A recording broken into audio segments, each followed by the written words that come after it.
Salut à tous, je vais vous faire une petite introspection à la chaîne YouTube.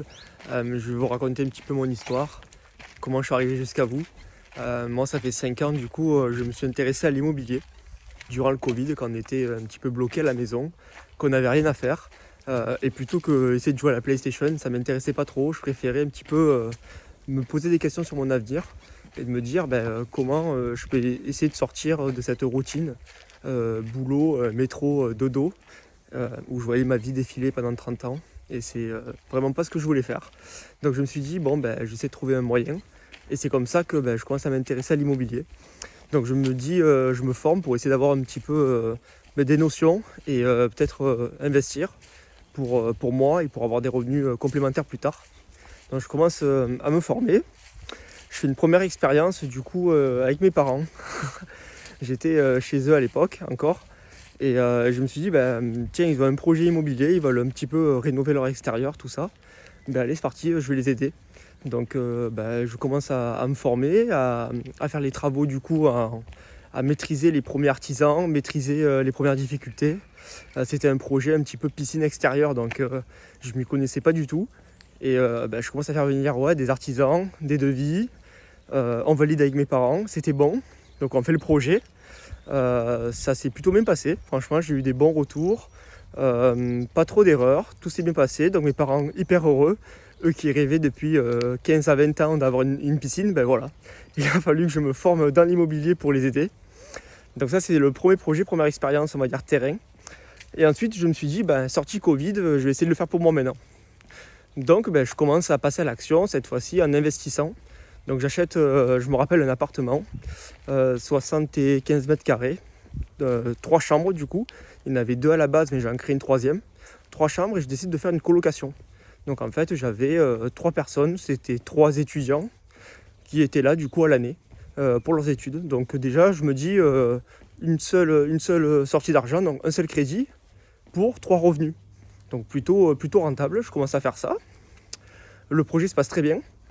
Et je comprends qu'en fait, l'immobilier, c'est un effet de levier puissant, quoi. C'est-à-dire qu'on va à la banque, on nous prête de l'argent qu'on n'a pas au départ, parce que je l'avais fait sans apport, donc ça c'était vraiment top. Et puis derrière, je vois que le projet tourne bien, il s'autofinance, j'ai un petit peu des revenus complémentaires. Et forcément, je me suis dit, comment faire le second. Et du coup, le second, pareil, c'était un projet cette fois-ci de résidence principale, donc c'était pour y vivre. Du coup, à l'époque, parce que ma compagne était du coup en études, donc on se servait du fait qu'elle était en études pour que moi je puisse investir. Et on commence à faire ce projet-là. J'achète donc du coup la résidence principale avec des travaux que je rénove. On y vit 1 an. Et puis après, du coup, on le revend. On fait du coup une petite plus-value dedans qui nous a permis d'enchaîner un 3e projet qui était du coup une autre résidence principale, mais cette fois-ci une maison. Donc en fait, on a fait une plus-value sur l'appartement qui nous a permis de payer un petit peu tous les frais annexes de la maison. Et après, hop, on a acheté une maison. Et là, c'est la résidence principale dans laquelle on vit. Donc ça nous a permis d'avoir une première expérience déjà dans la rénovation et la revente. Complètement différent de la location, mais super intéressant. Donc ça, c'était le second projet. 3e projet, du coup, la résidence principale. Top. On a fait un cadre de vie qui nous permet de vivre confortablement. Et ensuite, on ne s'est pas arrêté là. 4e projet dans la 4e année, donc à peu près un projet par an. 4e année, ça a été de l'investissement un petit peu courte durée. J'ai voulu un petit peu changer dans une ville assez dynamique. Ça n'a pas trop forcément fonctionné. Donc après, je l'ai mis en longue durée pour éviter de faire de la location courte durée, etc. Donc plutôt longue durée sur ce projet-là finalement. Avec toujours un petit peu de rénovation, acheter un petit peu en dessous du prix du marché pour que ça soit rentable, un petit peu des travaux et location longue durée. Et du coup, le dernier projet que j'ai fait là, c'était un local commercial, rien à voir. Entre-temps, j'ai continué de me former. Donc local commercial, en fait, c'était un cabinet d'orthophoniste. Donc en fait, je fais une colocation, mais au lieu d'avoir de l'habitation, j'ai des professionnels. Donc c'est encore mieux parce que y a vraiment rien à faire. Les personnes du coup sont beaucoup plus responsables puisque c'est leur activité professionnelle. Donc ça se passe bien. Ça c'était le dernier projet que j'ai réalisé pour l'instant. J'en ai d'autres qui vont arriver. Mais voilà, j'investis un projet par an, ça c'est sur le côté perso. Donc c'est venu comme ça en fait, tout simplement en me formant et en investissant. Et puis au fur et à mesure de faire ça, projet après projet, j'ai des personnes proches autour de moi, essentiellement de ma famille, qui m'ont demandé comment je faisais pour faire ça, puisque eux malheureusement ils n'arrivaient pas à trouver ne serait-ce que leur résidence principale. Et là je me suis dit, putain, c'est pas possible de rester dans cette situation-là, c'est vraiment dommage en fait. Parce que si moi j'y suis arrivé, c'est que les autres personnes peuvent y arriver aussi. C'est juste que il faut savoir un petit peu comment faire. Donc je commence à vouloir les accompagner en fait gratuitement pour tester déjà si j'arrivais à les aider, si eux ils étaient réceptifs aussi et que ça leur apportait vraiment quelque chose de faire ça. Et ça commence à fonctionner, puisqu'en fait on voit très bien que la partie au moment où ils sont finançables et qu'après il faut rechercher, là tout de suite ça devient plus compliqué en fait. On a du mal à prendre le prix, les critères et trouver un bien qui nous correspond. C'est vraiment difficile selon les villes. Il y a des villes où ça se passe assez facilement, on a plusieurs biens, il y a des villes où on a très peu de biens. Et du coup on a commencé à faire ça. Et puis au fur et à mesure on a recadré un petit peu le projet, on est passé à l'action. Et moi je les aidais sous forme de coaching.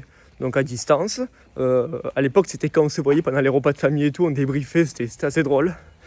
Mais du coup les premiers projets sont arrivés comme ça.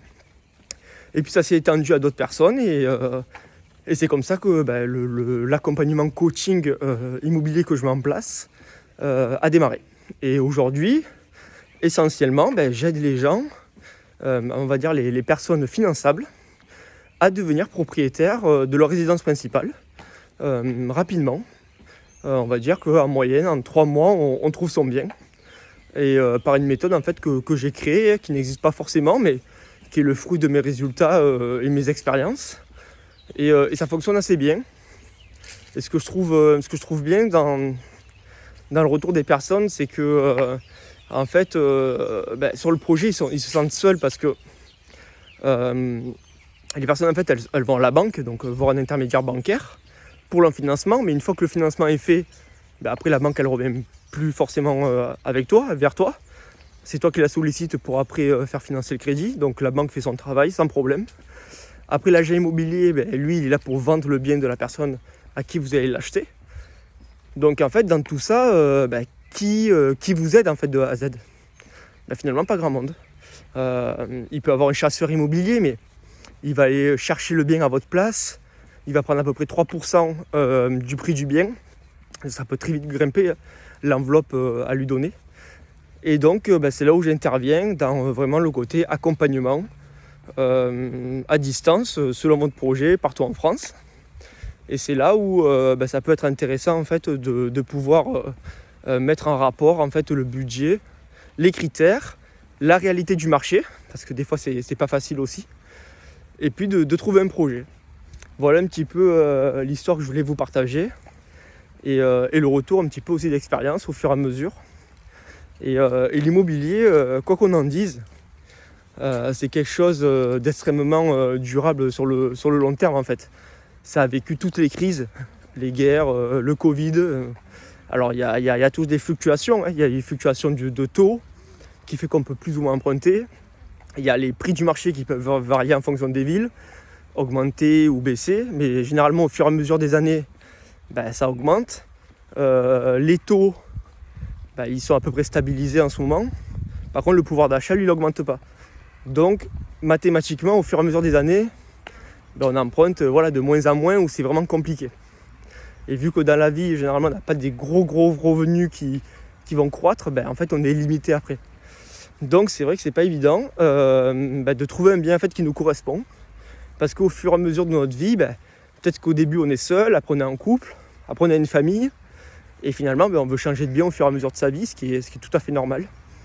Mais c'est ce cheminement de comment savoir rechercher efficacement un bien qui nous correspond avec les critères qu'on a et le budget qu'on a. C'est vrai que c'est pas facile. Donc voilà un petit peu l'expertise que je propose aujourd'hui. Je voulais vous raconter cette petite histoire pour vous faire le lien de tout ça. Et puis j'ai vraiment hâte de continuer à à vous accompagner sur ces beaux projets immobiliers. Je vous souhaite une excellente journée et puis je vous dis à très vite.